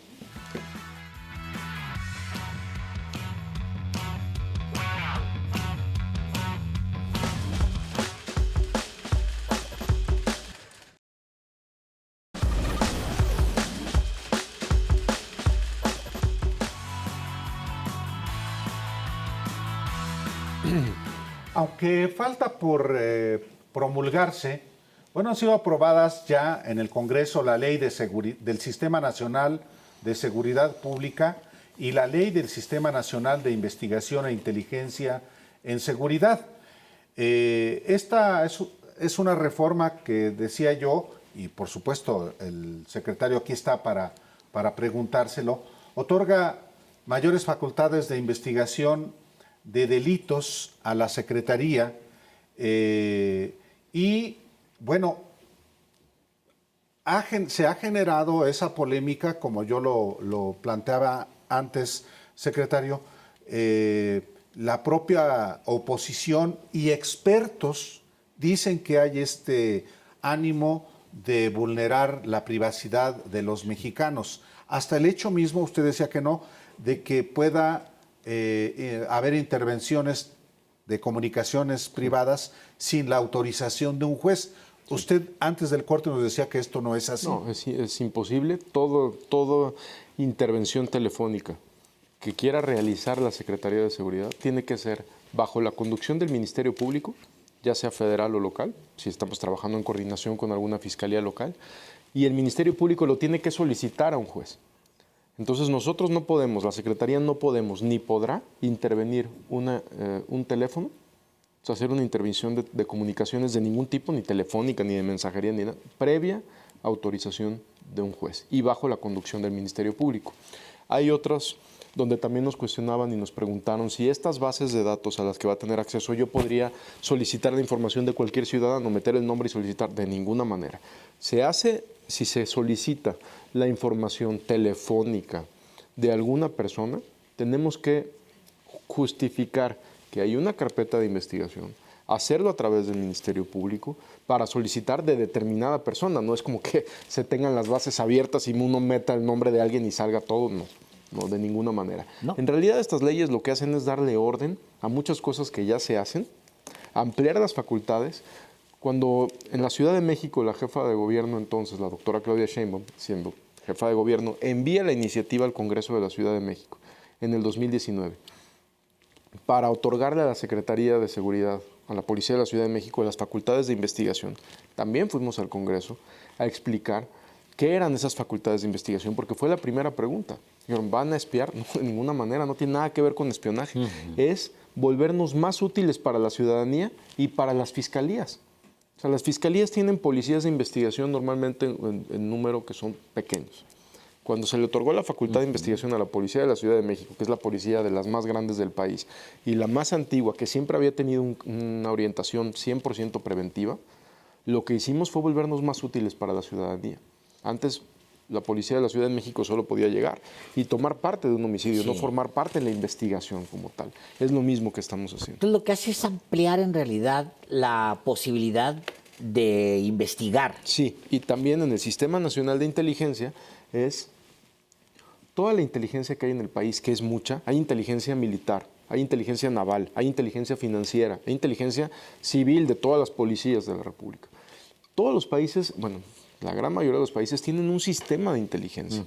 Aquí es justamente lo que se busca, que podamos tener a través del Centro Nacional de Inteligencia, no es que cualquier compañero o cualquier agente pueda tener acceso a un sistema de datos ilimitado a través del Centro Nacional de Inteligencia para también proveer información a las 32 entidades federativas, para proveer información a Sedena, a Marina, a la propia Subsecretaría de Investigación de la Secretaría.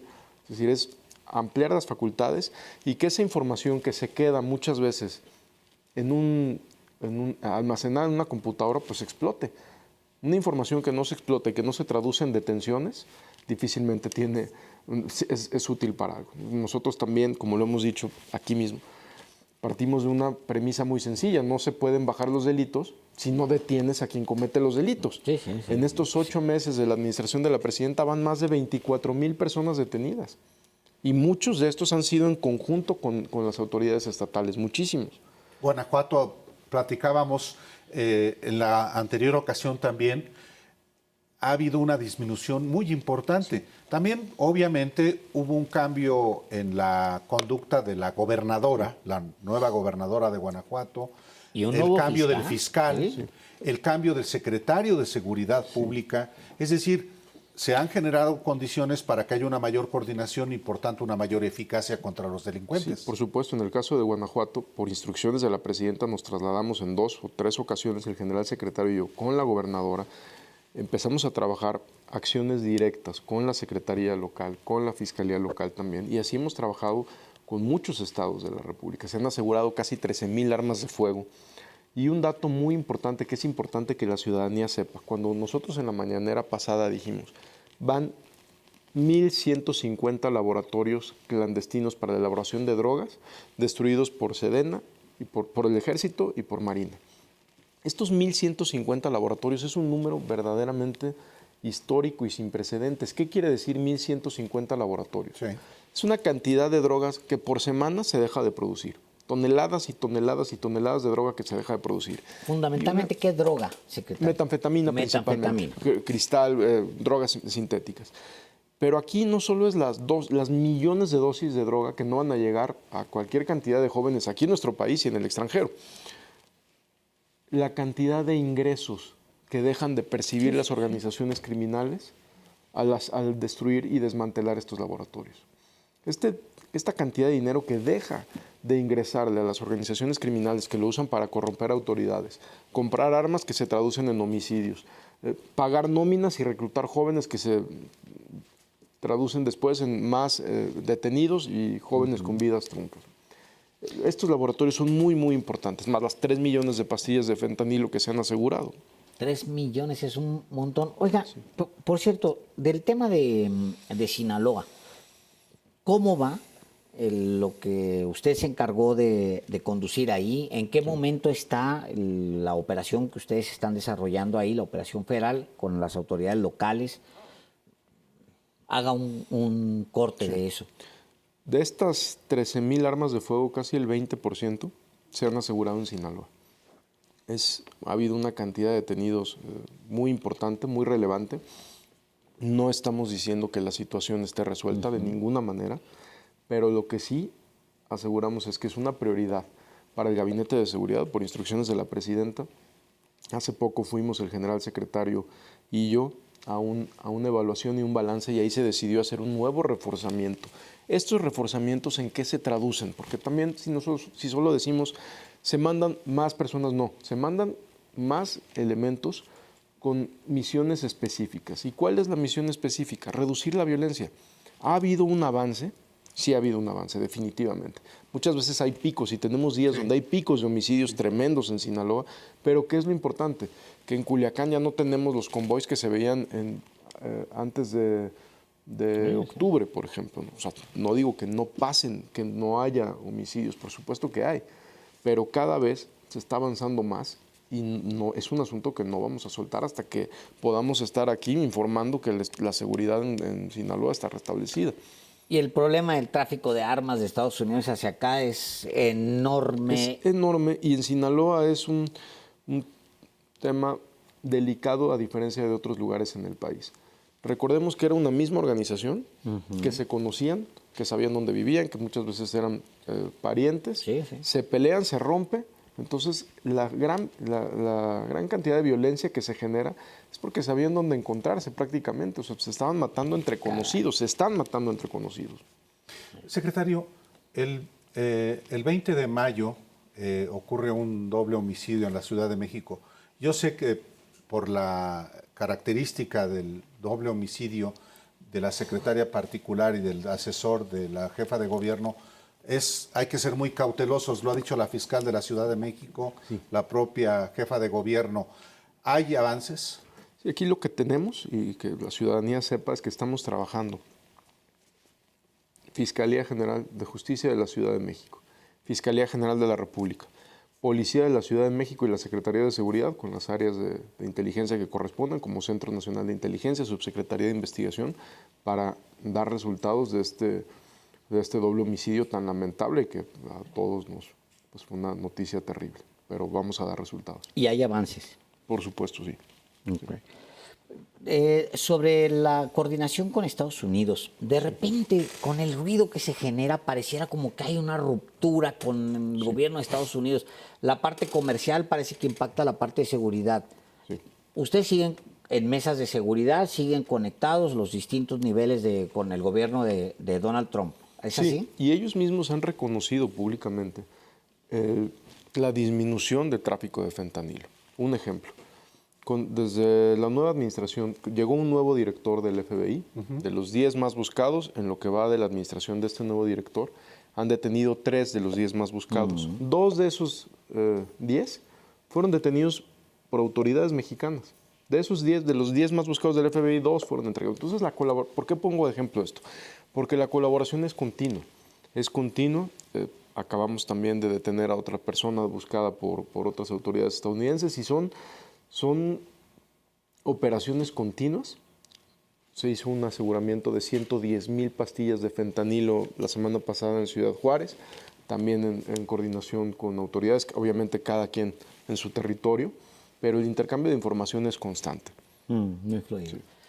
Pues quisiéramos seguirle, secretario, siempre es un gusto tenerlo aquí. Yo le preguntaría por último, ¿tienen programada alguna reunión con autoridades de Estados Unidos próximamente? Hay reuniones donde se reúnen continuamente, los equipos, y tengo entendido, ya nos dirá Cancillería si va a haber una que fue cuando nosotros fuimos a Washington, tengo entendido que iban a venir la correspondiente. Gracias, secretario, y gracias a ustedes por acompañarnos aquí. Vamos a ir a un corte muy breve y volvemos. Secretario, muchas gracias.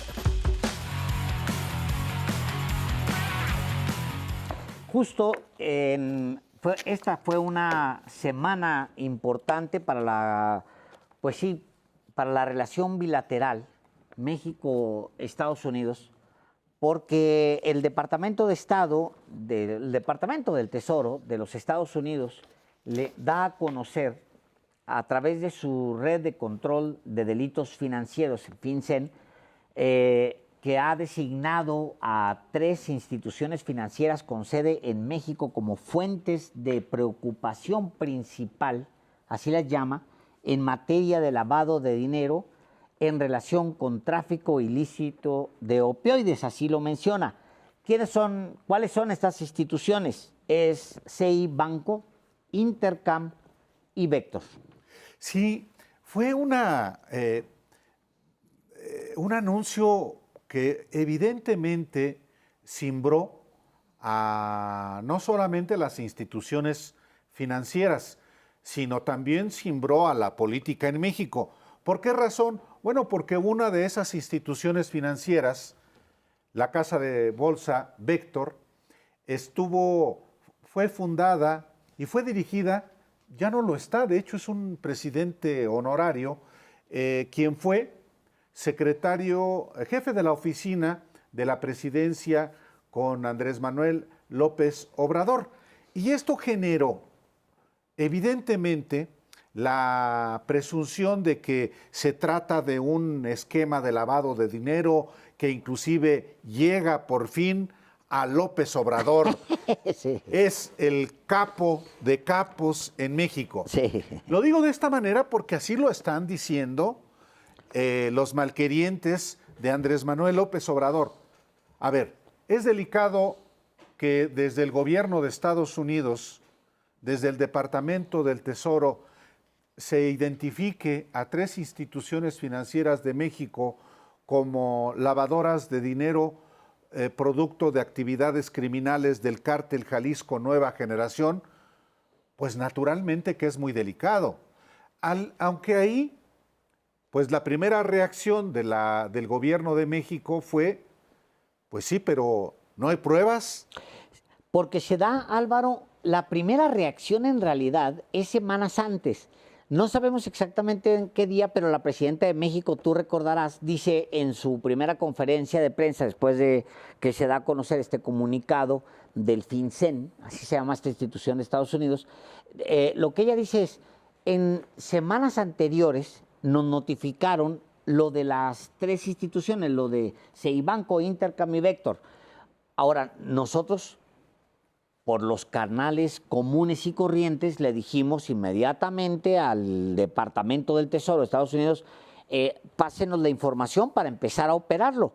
O sea, ¿cómo lo operan? Bueno, hay me imagino, distintos niveles, digamos, de alerta dependiendo de la información. Pero hasta este momento lo que se sabe es que es una derivación de los dichos en casos muy específicos de juicios en Estados Unidos, donde ha seguido la investigación, digamos, y entonces, pues sí, allá se habló de Genaro García Luna, que no es un ejemplo al aire, es real. Allá se habló en Estados Unidos sobre Genaro García Luna y el lavado de dinero, y resulta que una institución que Genaro García Luna y sus socios es Vector, como pudo haber sido cualquier otra, Álvaro, o sea, es una apuesta, pues, para cualquier autoridad dar con cualquiera de estos, porque decide simplemente, tienes un funcionario de banco, digamos, que te sirve ahí, bueno, le hablas a tu funcionario de banco, tú traes la negra intención de lavar dinero, le hablas a ese y no necesariamente significa que ese esté involucrado. Bueno, le toca a Vector y es un caso que está en Brooklyn y entonces allá se menciona que hay que hay lavado y entonces inmediatamente el gobierno de Estados Unidos voltea y ve hacia México y ve específicamente a Vector. En este caso ve a 3 instituciones, Álvaro. Sí, y en el caso específico de Vector, cuyo fundador es efectivamente Alfonso Romo, jefe de la oficina de la presidencia con Andrés Manuel López Obrador del 2018 al 2020, dice el Departamento del Tesoro, Vector participó en varias transacciones a lo largo de varios años que según FinCEN involucraron el producto de sobornos pagados por el cártel de Sinaloa al principal funcionario de las Fuerzas de Seguridad de México, Genaro García Luna. García Luna, exsecretario de Seguridad Pública y director de la Agencia Federal de Investigaciones, fue condenado en un juicio en 2023 por abusar de su cargo entre el 2001 y 2012 para permitir que el cártel de Sinaloa evadiera la ley a cambio de millones de dólares. Estoy haciendo la cita textual. Sí, claro. Es la cita textual.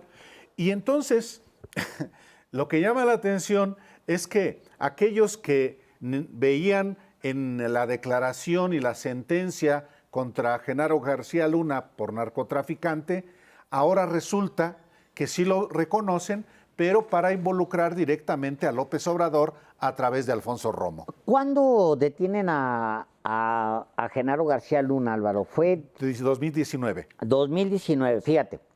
Estamos hablando de operaciones que se dieron antes de que fuera detenido. Sí, claro. Obviamente. Estaba García Luna libre, tenía sus socios, operaba en Estados Unidos. Aquí operaba alguna parte, pero en realidad él tenía sus oficinas en Miami. Así es, las oficinas en Miami, y su domicilio, Álvaro, estaba allá en Estados Unidos.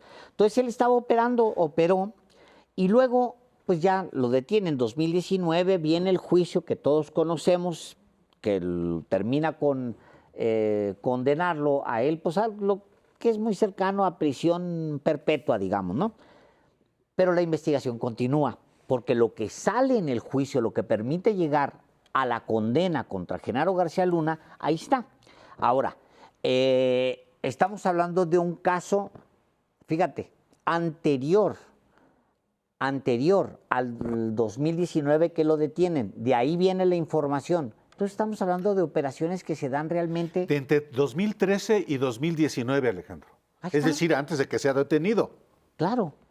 Entonces, pues bueno, ya toda esa operación que se da para investigar, y luego se informa a las autoridades de México que Véctor está involucrado, etcétera, pues es anterior. Va como en una especie de cámara lenta porque van cayendo los datos y entonces se informa a México que ya tienen identificado quién realizó operaciones de hace una década, Álvaro. Lo cierto es que obliga, sin embargo, esta determinación del Tesoro a intervenir, a que el gobierno de México pues intervenga justamente estas tres instituciones bancarias en el ánimo de pues evitar afectaciones a los clientes de esas tres instituciones bancarias. Sí, lo que hace es casi una operación, dirían el clásico by the book, o sea, una Rutinaria. Intervención rutinaria. Tienes que hacerlo. Sí, ¿Por qué? sí. Porque entonces generas, imagínate, tú tienes tu dinero metido en, no sé, pues, Intercam. Dices tú, caray, estoy viendo esto, sácame rápidamente mi dinero porque no voy a poder hacer ninguna operación. Inmediatamente dices, entonces se genera un pánico que tú puedes perfectamente controlar. Además, de alguna forma es injustificado porque todas las operaciones están en México, pues están cubiertas. O sea, yo explicaba en algún momento, por ejemplo, Sí. el tema de cómo pues las instituciones para prestar, las instituciones de crédito tienen que tener un respaldo detrás, etcétera, que todo eso viene desde la crisis, sobre todo la crisis de Cedillo. Entonces, pues, pero la autoridad, la Comisión Nacional Bancaria y de Valores, la Secretaría de Hacienda, rápidamente, es su chamba, intervienen y ponen gerentes. Gerentes, justamente para proteger a los intereses de los clientes y fundamentalmente para los clientes. Bueno, ya no nos dio tiempo, señor Delgado, porque pues usted se come rápidamente el programa, de hablar de dos temas que son importantes, pero les prometemos que los vamos a tratar con profundidad. ¿Nos queda cuánto? Nos dice que nos quedan 2 minutos. Bueno, vamos a tratar. Es que el señor ya lo Pero conocen, si yo he estado agarra. hoy, contrario a mi costumbre, económico en las palabras, ¿eh? No, ahí vamos. Mira, el primer tema es obviamente en qué quedó la guerra de los 12 días. De los 12 días, Israel-Palestina. A usted le tocó aquí una actualización pues semanal de cómo iba aún, y en Canal 11, pues en general se estuvo actualizando. Hay un equipo que tiene noticieros permanentemente todos los días, entonces hay mucha actualización. ¿En qué termina? Bueno, en un acuerdo de, por lo menos, de paz, de no seguirse agrediendo entre Israel e Irán, pero pues ya sabe usted, son dos pueblos que han estado en guerra permanente. El otro tema, que también es importante, la reforma político-electoral que viene, señor Delgado. Sí, la presidenta Claudia Sheinbaum enunció una vez más que pues hay la posibilidad efectivamente de que haya una reforma electoral en México, pero la realidad de las cosas es que ella dijo que no será en lo inmediato. Y si no es este año de 2025, el próximo año va a ser también muy complicado porque es el año previo a la elección intermedia y conforme a la Constitución no puede haber ninguna reforma antes de un año. Entonces, yo lo veo muy remoto, Alejandro. Sí, bueno, pero de todas maneras va a ser un tema, por supuesto, de la conversación pública, de la conversación política del país en los siguientes días, semanas, meses, porque es una reforma, la reforma político-electoral que se ha planteado muchas veces, que viene de reclamos de muchos años atrás y que en algún momento va a tener que llegar. Y de esta manera, señor Delgado, llegamos al final de los periodistas. En este domingo. Y le damos las gracias a todas las personas que nos hicieron favor de acompañarnos hoy. Gracias y hasta dentro de 8 días.